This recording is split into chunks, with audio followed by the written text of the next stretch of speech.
प्यारे बच्चों नमस्कार। मैं अंकित दुबे आपका स्वागत करता हूं स्मार्ट स्टडी बाय अंकित यूट्यूब चैनल पर। जितने भी साथी हैं सभी चैनल से जुड़ जाएं। और रस का आज पार्ट नंबर 3 है और जितने भी लोग हैं वो नए लोगों को ग्रुप में जोड़ें और चैनल पर भी जोड़ें जिससे कि आप सभी लोगों का फायदा हो। आज हम चल रहे हैं श्रृंगार रस की तरफ। पहले समझते हैं।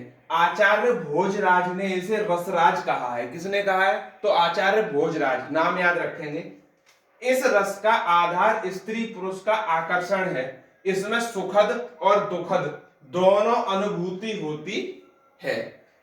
अब इसका मतलब ऐसे समझिए कि स्त्री पुरुष का आकर्षण है। अगर दोनों का परस्पर संबंध है तो उसको बोलेंगे सुखद अनुभूति, और दोनों का अलग अलग है तो उसको बोलेंगे दुखद अनुभूति। एक मैं एग्जाम्पल दे के समझाता हूं। आजकल के लोगों में क्या चल रहा है कि वो मेरी फ्रेंड है, वो मेरा फ्रेंड है। तो भाई फ्रेंडशिप अच्छी है, फ्रेंडशिप आप लोग कर रहे हैं तो वो तो आएगा रस का एक पार्ट में, जिसको हम बोलेंगे संयोग श्रृंगार। अब क्या हुआ कि आप लोगों का हो गया ब्रेकअप, आप लोग हो गए दूर दूर, तो वो आएगा रस का दूसरा पार्ट में जिसको बोलते हैं वियोग श्रृंगार। तो श्रृंगार रस के दो प्रकार हैं, एक संयोग श्रृंगार, एक वियोग श्रृंगार। इसमें लिख लेंगे इसके दो भेद हैं, इसके दो भेद हैं। पहला संयोग श्रृंगार और दूसरा वियोग श्रृंगार। अब एक और चीज लिखना चाहे तो लिख लें कि इसका स्थायी भाव रते है। इसका स्थायी भाव रते है। क्या है? रते है, रते। तो आई थिंक आप समझ गए होंगे कि श्रृंगार रस है क्या। ठीक, आप भूलेंगे नहीं। आगे बढ़ते हैं। देखिएगा, संयोग श्रृंगार की मैं बात करता हूं जहां नायक और नायिका के संयोग या मिलन का वर्णन होता है। आ गई बात जो मैंने बताई। जैसे कि मान लीजिए आप लोग स्कूल गए, एक लड़का है एक लड़की है, दोनों स्कूल गए। दोनों स्कूल में क्या होता है, धीरे धीरे आप लोगों की फ्रेंडशिप हो जाती है, आप लोग बन गए दोस्त। अब जो लड़का है वो बन गया नायक और जो लड़की है वो बन गई नायिका। इस तरीके से समझिए। तो इनका हो गया मिलन। अब ये लोग क्या कर रहे हैं, एक दूसरे से कसम फसम की वादे फादे अपने निभा रहे हैं, दोस्ती को और आगे बढ़ा रहे हैं। तो क्या है एग्जाम्पल? कहत नरत रीजत खीजत मिलत खिलत लजयात। यानी कह भी रहे हैं, रीझ भी रहे हैं, यानी मिल भी रहे हैं, और भरे भवन में करत है नैनन ही सब बात। इसका मतलब क्या है कि भवन पूरा भरा हुआ है तो वही बोल सकते नहीं, तो अपने क्या आंखों के जरिए, नैन मटक्के के जरिए क्या कर रहे हैं, आपस में वो बात कर रहे हैं। तो ये हो गया संयोग श्रृंगार। आई थिंक इससे बढ़िया ट्रिक से आप कोई समझ नहीं सकते। आप एग्जाम्पल बस इतना देखें, नैनन ही सब बात, तो यहां से समझ में आ जाएगा कि भाई नायक और नायिका का वर्णन हो रहा है। अब आगे चलते हैं वियोग श्रृंगार पर। देखिएगा, वियोग श्रृंगार जहां वियोग की अवस्था में नायक नायिका के प्रेम का वर्णन हो। अब इसको समझते हैं कैसे। आप लोगों की स्कूल में हो गई अच्छी सी दोस्ती, ठीक। फोन तो चलते नहीं है छोटे बच्चों के पास। अब क्या हुआ, एक का स्कूल का एक बच्चा निकला, वो दूसरी स्कूल में चला गया, एक निकला वो दूसरे स्कूल में चला गया। अब भाई आप लोग अच्छे दोस्त हैं लेकिन आपकी बात नहीं हो पा रही है। तो इस स्थिति में क्या हुई, वियोग की भावना उत्पन्न हुई। तो इसी को बोलते हैं वियोग श्रृंगार। ठीक, उदाहरण देखते हैं। मधुबन तुम क्यों रहत हरे, बिरह वियोग श्याम, सुंदर के ठाटे क्यों ना जरे। ठीक, तो यानी कि श्याम यानी कि श्री कृष्ण, ये कैसे थे, रंग तो उनका सांवला था। ठीक, तो सुंदर कौन थी, राधा जी, उन्हीं के बारे में बात की है कि वियोग में है। ठीक, तो वही चीज यहां पर दर्शाई गई है।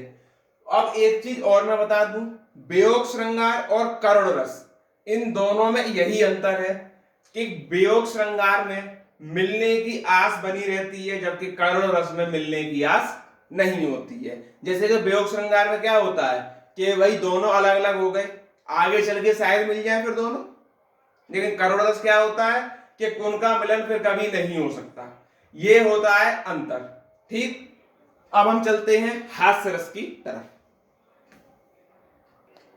ध्यान से देखिए, अब चलते हैं हास्य रस की तरफ। हास्य रस क्या है जैसे कि कोई लड़का है, उसका ऐसे हटा कपड़े पहन के घूम रहा है, अब सामने मोहल्ले में कोई हंस रहा है उसकी वेशभूषा पर, या किसी कहीं ठिठोली हो रही है, किसी बात को लेकर हंसा जा रहा है, यानी हंसने का भाव उत्पन्न होता है। विकृति, वेशभूषा, क्रियाकलाप, हाव भाव को देखकर मन में जो उल्लास उत्पन्न होता है वो क्या है, तो हास्य रस है। जैसे कि जहीं तिस बैठे नारद फूली, सो तिस तहे ना बिलो की भूली, पुन पुन मन उकसाए अकुलाही, देख दशा हरिदन मुस्काई। इसका मतलब क्या कहना चाहते हैं, समझिए मेरी बात को, कि नारद जी जो हैं वो किसी बात पर फूले बैठे हैं, ठीक, और कोई बात है वो भूल नहीं पा रहा है, बिलो की भूली, पुण्य पुण्य मन उकसे अकुलाई, यानी कि जिस बात पर वो फूले बैठे हैं उसी बात को बोल बोलकर उन्हें चिढ़ाया जा रहा है, और इसी चिढ़ावे के उकसावे में देख दशा हरिजन मुस्काई, लोग क्या कर रहे हैं, हंस रहे हैं। तो बस यही चीज है। अब इसको पहचानेंगे कैसे, आप देखना, मुस्काई का मतलब क्या है, हंसना, और हास्य रस में ऐसा कहीं ना कहीं वर्ड मिलता है जिससे आप अर्थ निकाल लेंगे कि हंसने से संबंधित है, और वैसे भी उसका पूरा व्याख्या करके आप बना सकते हैं। तो ये हो गया हास्य रस। अब हम चलते हैं वीर रस की तरफ।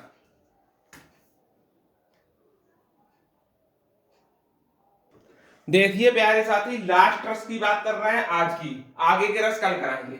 वीर रस, वीर रस क्या है, जैसे कि कोई भी व्यक्ति है वो अपने आप को समझे कि मैं बलवान हूं और मैं सारे योद्धाओं को पराजित कर दूंगा, तो उसमें क्या है, वीरता की भावना है, तो ऐसा ही रस वीर रस कहलाता है। जैसे कि जब युद्ध या किसी कठिन कार्य को करने के लिए मन में जो उत्साह की भावना होती है कि मैं ये काम कर ही दूंगा, मैं सामने वाले को एक पटक में गिरा दूंगा, तो इसमें शत्रु पर विजय प्राप्त करने या यश प्राप्त करने के भाव को व्यक्त किया जाता है, ठीक।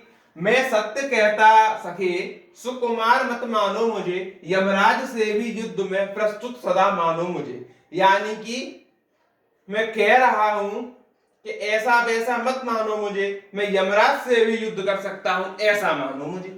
हे सारथे दे द्रोण क्या, यानी कि द्रोणाचार्य क्या है, स्वयं देवेंद्र भी आ जाएं, आवे स्वयं देवेंद्र भी, वे भी ना जीतेंगे समर में, आज क्या मुझसे कवि। देखो कितना उत्साह है उसके अंदर, कह रहे हैं कि द्रोणाचार्य क्या, देवेंद्र भी नहीं जीत सकते हैं मुझसे, तो ऐसी उत्साह की भावना इसमें दिखाई दी, तो ये क्या है, वीर रस है। तो आज के लिए इतना ही रखते हैं, आगे की वीडियो में कल मिलेंगे, तब तक के लिए धन्यवाद।